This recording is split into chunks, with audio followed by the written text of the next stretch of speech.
Good evening, everybody, and welcome to this evening's region training.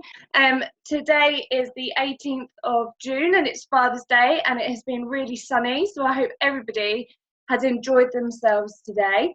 I will be hosting and doing all the recognition and stuff, so I'm going to just go straight into it all and share my screen with you.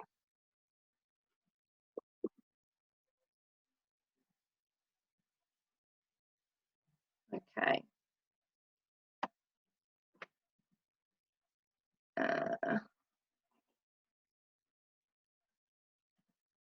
Okay, so we've got some dates for the diary, one of them being Fiona McCarthy's birthday party, which is on Thursday the 22nd of June at the Cosy Club in Stamford. That's due to start at 7:30. That's due to start at 7:30, and she's asked that if you do want to go, it is an open invitation. Please let her know, because it will depend on numbers, kind of. So she just needs to know an idea of numbers. So if you want to go to a birthday party, it's a meal on Thursday, 2nd of June at the Cosy Club in Stamford. Is that right? I'm guessing that's right. And then we've got Leadership Academy on the 2nd of July. I was chatting to Danny yesterday. She said there's only about 30 tickets left for this. So if you haven't already got your tickets, can you please do so if you want to go. It should be an absolutely amazing evening, amazing day. I was asked yesterday if I could describe what leadership is, how Leadership Academy can make you feel. And if you can think, if you jump on these Sunday night trainings every week, imagine this all layered up in one day, okay, and you take away different parts of each aspect of the business. So bits about products, bits about self-development, bits about the business, and you take all that away, and in between all of the pockets, you get to network with other people as well. It's amazing. So it's like this call, the way you feel on this call when it's finished, but a whole day's worth of it with everybody from your nation. So I really recommend going on it. The last one was just incredible. And then there is a Facebook live tomorrow evening with Emma Wood and Claire. Facebook Live on the Hello Future page. It's a DA. There are weekly DAs on the Hello Future page now for people to practice doing them within amongst our group, and you can invite people to come and do those. So tomorrow is Emma Wood and Claire, and that is at 8 o'clock. Okay. Oh, how do I move it? Oh, here we go. So some head office updates that have come through. So AAC is nearly a sellout, and there's just under 1,000 tickets left. So if you are planning on going to AAC, do not wait around, because you won't have long and then you'll just kick yourself. If you are, just keep saying to yourself, I will go to AAC, I will book my ticket, just go and do it, because otherwise they'll sell out. Less than 1,000 tickets is nothing. From July, you will need your ID, your consultant ID number, when you call up customer service. So if your order goes on hold, you've got a query, and they ask you for your ID number, don't they? They ask you to have it ready. Now you'll have to dial it in. From July, you have to dial it in. So please also make your preferred clients aware of this, and just educate them as to what their number is. So should they need to call them, they know how to do that. The 7-day calling off period is now in Parliament. So obviously we've all raised our opinions on the fact that we would like the cap limit to be up. So they're looking at upping it from £200 to £500 as the cap spend in your first 7 days before you go into a calling off period. So that is still under development. The AIT trip for 2018, it will still be joined with America, and this is just due to our market not quite being big enough for us to have our own AIT trip yet, but it will be just as fabulous, and watch this space, because we definitely will have our own soon. So due to consultants feeding back to the Innovate team, they are changing the preferred clients minimum requirement for the free gift back to 150 QV. So at the minute it changed, didn't it? And now at the minute it's £120 minimum spend to get their free gift. It's going back to being 150 QVs. This will help just fall in line for us as consultants when we're for our bonusing criteria and things like that. So just be aware that I believe that's coming in January. I don't think there was a date on the message, but in July, sorry. I don't think there was a date on the message, so just ask Danny about that one. And continue to keep feeding back to them. The details on how to do this are on the pin post. The more, if you've got concerns or worries, there's obviously going to be other consultants that feel that different things may benefit their business. Keep feeding it back, because they do listen. They've done this because we all fed back and said we want it back to the old way because it suits the business better. And please make sure you are not posting side by side before and afters on your public pages. Every time a consultant does this, their company, so Arbonne or any other company, are fined by the DSA, which is Direct Selling Association, as this is against the law in the UK only. So privately sharing is fine, just not on public platforms.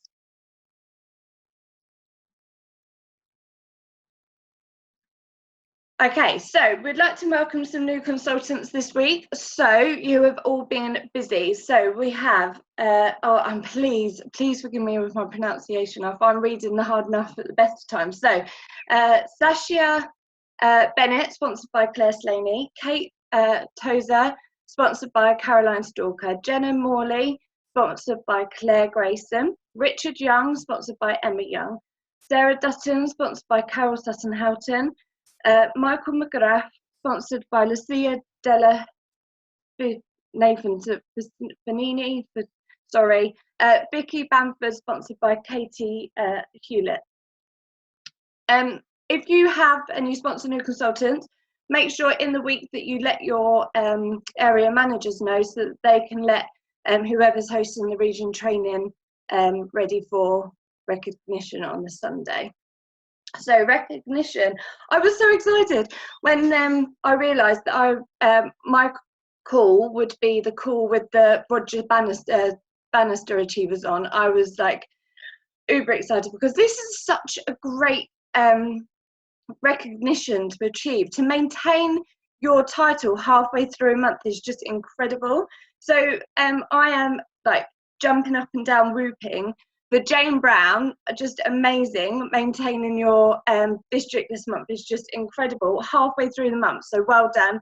Same to Stacey Blackley, Kelly Bromley, Danny Wells, who did it for the first time. So all these people really, really growing and really growing their businesses. Like their aim is to double what they usually do. If they're hitting it halfway through the month, just maintaining, the aim is to double by the end, and that's incredible. Angela Branning and Jennifer Cowie. So well done, guys. It's just amazing. Roger is such a good achievement. And to our independent consultants, so those not yet promoted, part one achievers of your bonusing plan. So you have to do 500 PQV, and that earns you a 6% team override. So those that have earned that so far are Elizabeth Blogg, Beverly Peel, Angie Taylor, Richard Young, Esmerella Pearson, Vicky Bamford, and Sarah Hellstrip. So well done, everybody. That is amazing. Okay, so tonight I'm going to be doing my training on thinking outside the box. And the reason I'm doing this training again is because there's a lot of new consultants on the team since I did it back in February. And I kind of feel like I understand what I'm training on a little bit more. I think when I delivered that training back in February, I completely got it. But now, even 6 months on, I understand what I was saying even more. And I think it'd be really helpful for new people to understand what it is. So I'd like to introduce myself. So my name is Caroline Carpenter, and I'm Executive District Manager with Arbonne International. And I was introduced to the business by the beautiful Fiona Stevenson. And when I was first introduced to the business in 2015, I was really, really interested. Interested in the business, yeah. Starting the business, no. I just didn't do it. I was the consultant that needed 7, 8, 9 exposures, and I was the one that said no 7 or 8 times before eventually saying yes, and then bottling out and not signing up. However, Fiona stayed very calm with me, and she continued a very natural line of communication. And I later found out what she did was every month she put into her calendar to text me. So she didn't bombard me, she didn't message me daily, she didn't even message me weekly. She messaged me on the same day every month just to see how I was. And so she kept up that line of communication. And after some serious chats with my husband, who had actually told me to do it 4 months before I actually did, I said yes, and I signed on the dotted line, so to speak, still having never even tried a product. So then, 3 days later, this box arrived. So as we all know, the boxes are pretty and they've got all the writing on them, and lots of people feel so much hope and can't wait to get their hands on. Well, unlike those people, that's not how I felt. And I left it unopened. So I left it in the hallway where I hit it with the pram and I kicked it, and I don't know, it got shoe scuffs on it. You name it, it was filthy by the time I used it as a coat hook. Yeah, it wasn't great. But why did I do this? Because this box, when it arrived, it freaks me out. And on reflection, at the time, our system worked very differently, and I was part of so many different WhatsApp groups suddenly, and so many different Facebook groups suddenly, and you name it, and everybody knew each other and were talking in code. And do you know what it felt like when when you see sped up people in London walking the streets, and they're all walking like this, and you can't see them, you can just see the colours, and they're all going like this. That's how it felt. And I was like, whoa, like, what's everyone doing? I don't get it. And then the box arrived, and I had to open it and be one of these people, and it freaks me out. So I then became really negative. I became quite negative about it, and I had a very I can't attitude. So when the box arrived, it said to me fear, it said unknown, it said it wasn't me, it was going to take up my time, what was I doing, I was only going to fail. The knowledge, I didn't have the knowledge. I know that my memory's shocking, and other people's thoughts and me, it wasn't for me.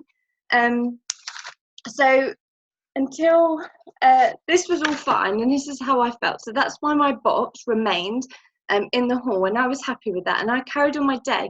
2 things to note: I didn't come out of the groups, and I didn't come off the Facebook group. So there was something keeping me in.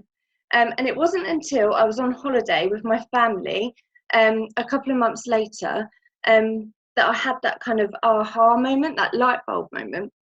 So I was on holiday, and I have to add, it was a all expensed holiday. I didn't pay a penny. I was sat on the sun lounger, drinking my all-inclusive cocktail while my mother-in-law laid on the other side, and my kids played in the pool. My son played in the pool with my husband, and it was all really lovely and carefree and romantic. And then it hit me that I'm never going to have that holiday again, because I didn't pay for it. My in-laws paid for it. And that was like a kind of one-off holiday for them as well. So this feeling I had, I wasn't going to get back. Nathan and I weren't in the financial position to go on this type of holiday. So that was it. Fine. And then for those that are already mums, me and my husband once again had that shall we have more children conversation.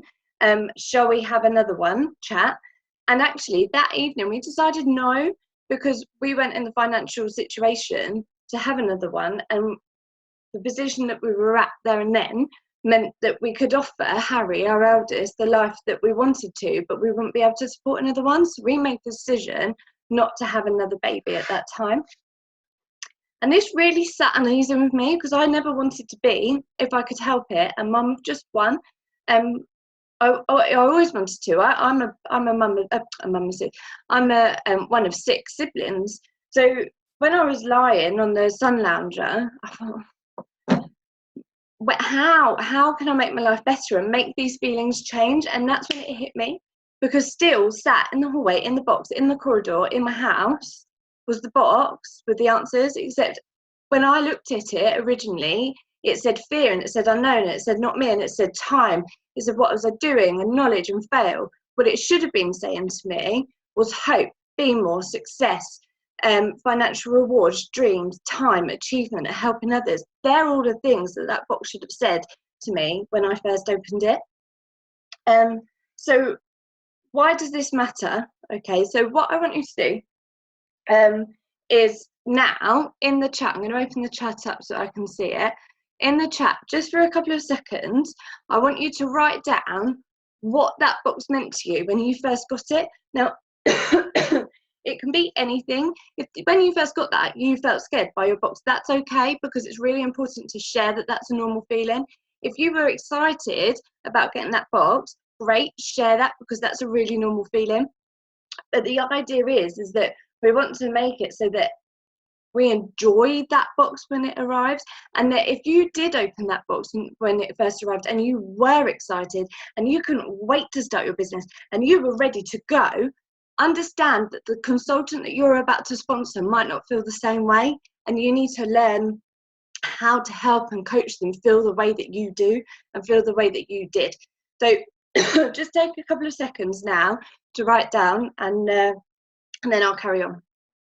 Can I add something in instead of typing? Yeah, of course you can, Heather. Yeah. I felt exactly the same as you did. I left the box in my cupboard for like 3 weeks. I didn't tell anybody. I told one of my carers, and that was it. Left it there. I still spoke to Danny. I was only in the Hello Future group at that point, I think.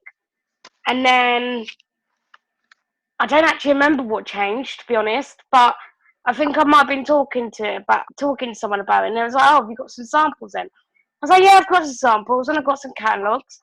And then I got it out, and then that made me really excited. And now the box is right in front of me on the floor with my other 2 cardboard boxes. I think I'm making a collection of cardboard boxes at the moment.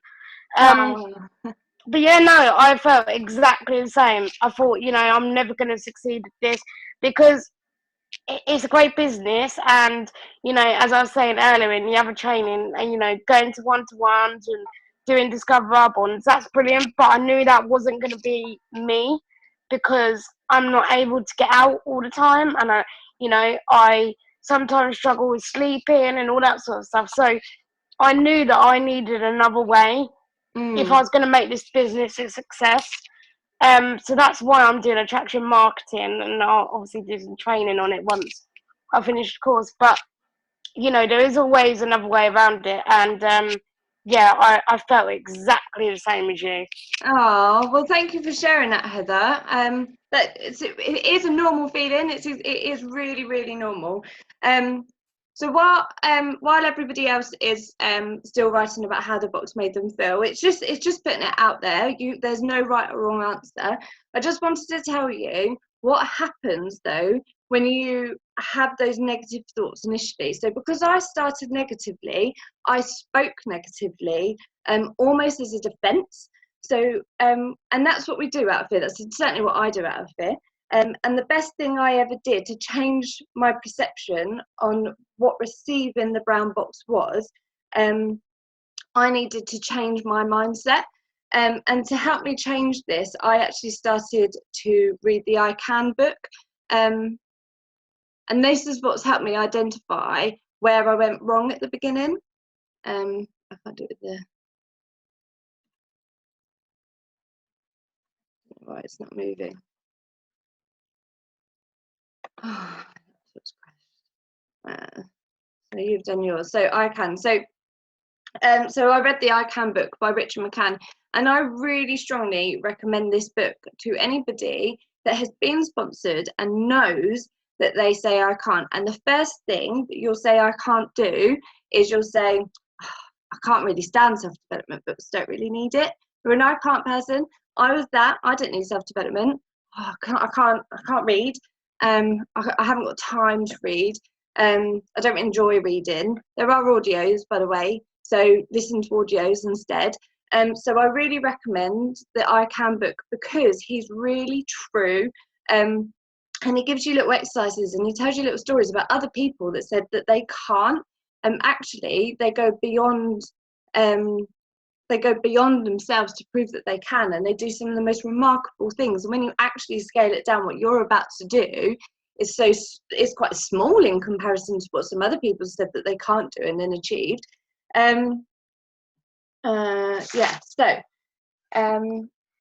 So being negative about the business from get-go is like stepping into sinking sand.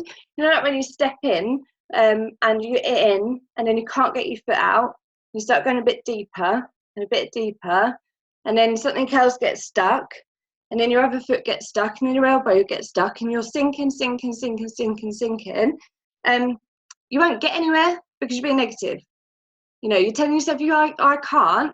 Well, of course you can't, because that's what you're telling yourself. So if you're sinking, that's what it is. You're in sinking stand, and you can't move. You can't move your arms, can't move your legs. You're sinking deeper and deeper, and you won't move. You won't get anywhere.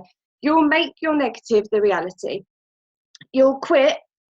You'll quit, and you'll become a statistic for network marketers who quit before payday, and then you'll blame the company.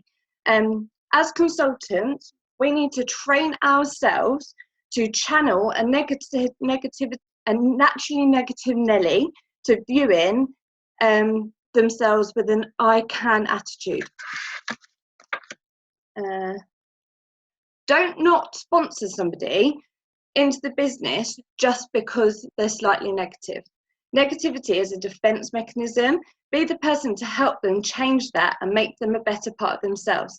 So to reduce the doubt and the negativity, what you need to do, well, what I recommend doing, you don't need to do it at all, is do the same task again, but now it's their task. So what we've just done, what we've just said about how we felt about the box come in, you need to sit down with your consultant. They've just signed up, hand them some post-it notes and say, what's this box going to achieve for you? What does this box mean? When your business in a box arrives, what do you want to come out of it? So not just big sentences, not just big goals, not a business plan. I mean, little short, sharp things that they can physically see on post-it notes. And then when their box arrives, get them to post the post-it notes on the box before they even open it and read them out loud one by one as they're doing it. Because the minute they then open that box, they open that box with an I can attitude, because they visibly can see the difference that it can make to their lives, because they've visioned it, they've had that vision already.